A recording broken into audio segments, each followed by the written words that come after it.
أعوذ بالله من الشيطان الرجيم. بسم الله الرحمن الرحيم. وإذ قال ربك للملائكة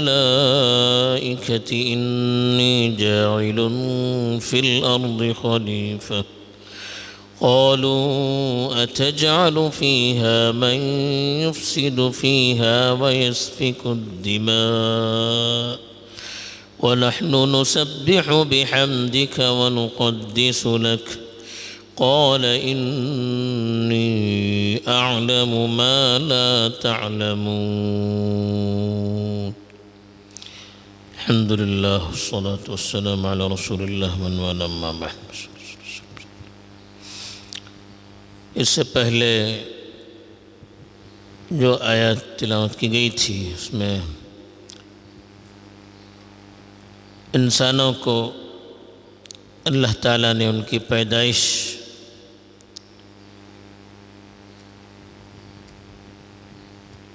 کی یاد دلائی تھی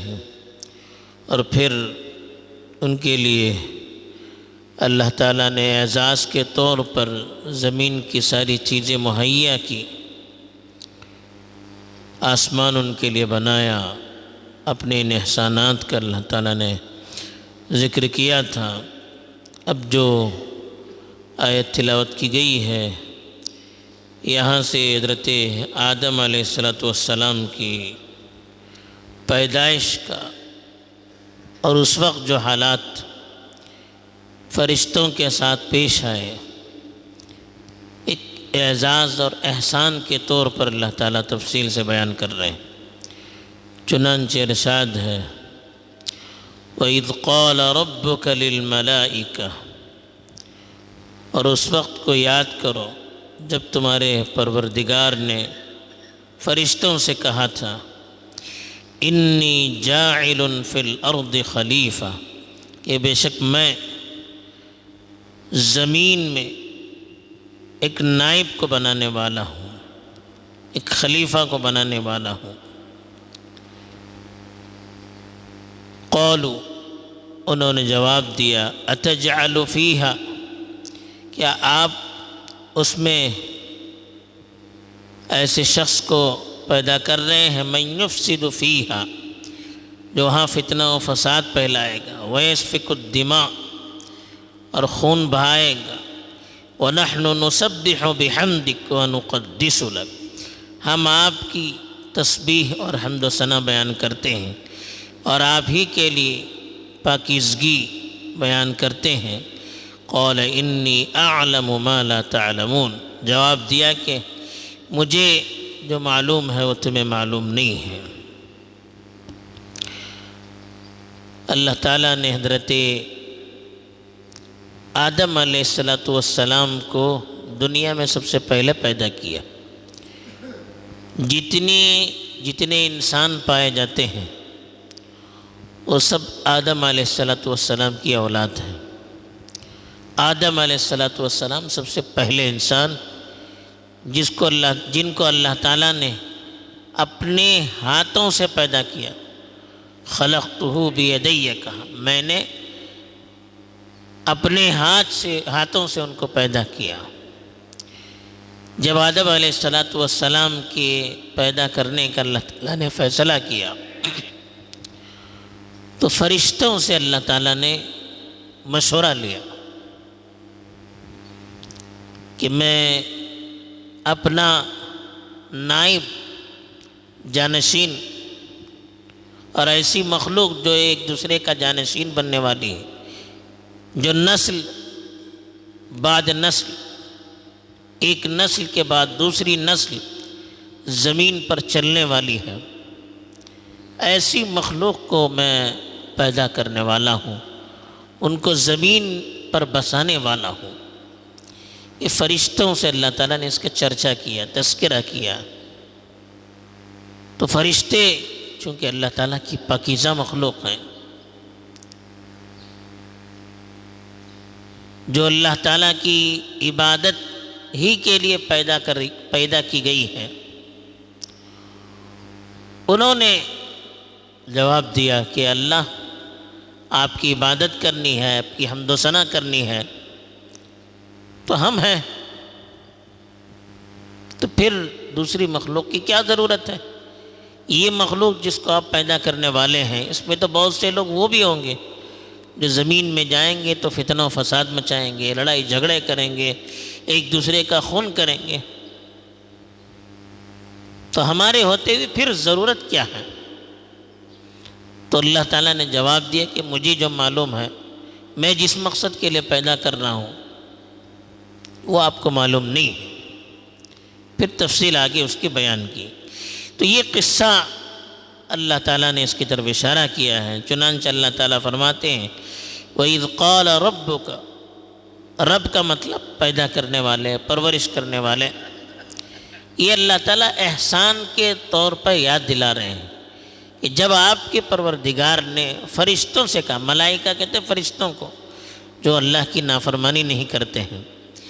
اللہ کے احکام کو صحیح طور پر ادا کرنے والے ہیں، لا یعصون اللہ ما امرہم ویفعلون ما یؤمرون، کہا کہ وہ اللہ کے احکام کی نافرمانی نہیں کرتے ہیں، جو حکم دیا گیا اس کو پورا کرتے ہیں۔ فرشتے نور سے بنا دیے گئے ہیں، ان کا کام بندوں تک اللہ کا پیغام پہنچانا ہوتا ہے، اور اللہ کی طرف سے جو خدمت ان کے سپرد کر دی گئی ہے وہ خدمت وہ ادا کرتے رہتے ہیں۔ وہ خدا نہیں ہے یا اللہ کے ساتھ اس کے کام میں پارٹنر اور شریک نہیں ہے، یا اللہ کی اولاد نہیں ہے، بلکہ جیسے کہ انسان ایک مخلوق ہے،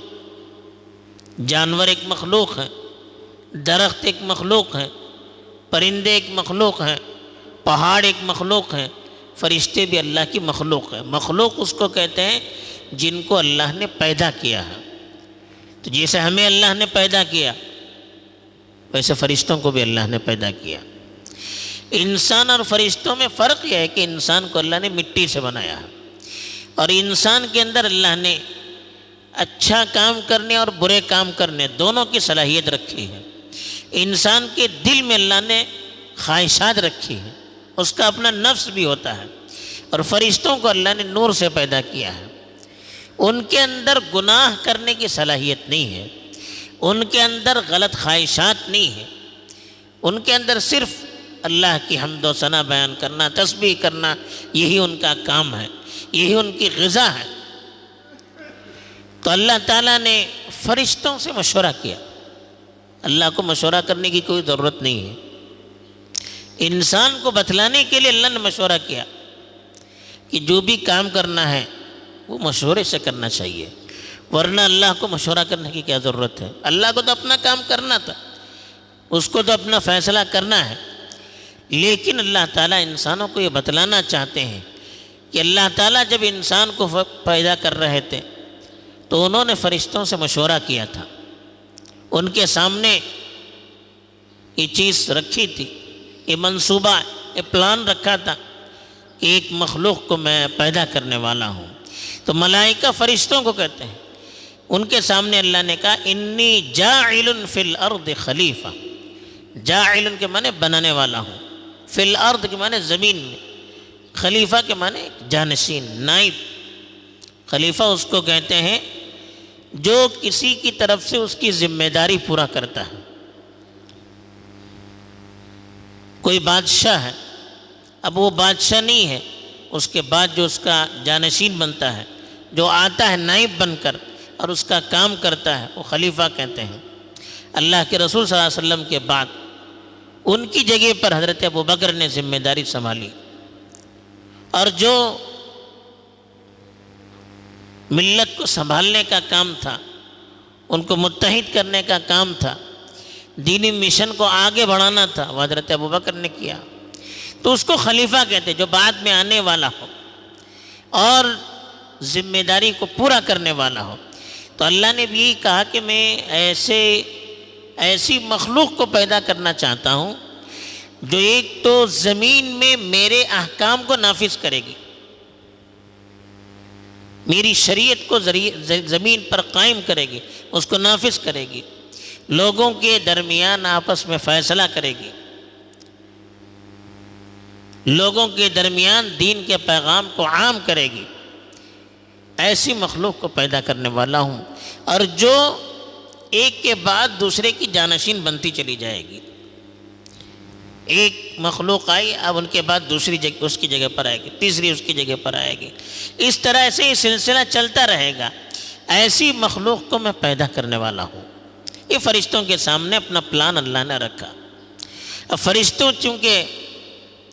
اللہ نے ان سے پوچھا تھا، اور فرشتے اس سے پہلے بھی تجربہ کر چکے تھے کہ اللہ نے دنیا میں جنات کو بھیجا زمین پر، انہوں نے خوریزی کی، اور خلیفہ کا جو لفظ تھا اس لفظ کے اندر بھی یہ بتایا جا رہا تھا کہ یہ خلیفہ کا مطلب لوگوں کے درمیان فیصلہ کرنے والا، لوگوں کے درمیان عدل و انصاف قائم کرنے والا، لوگوں کے درمیان اللہ کے پیغام کو پہنچانے والا۔ اس سے بھی معلوم ہوتا ہے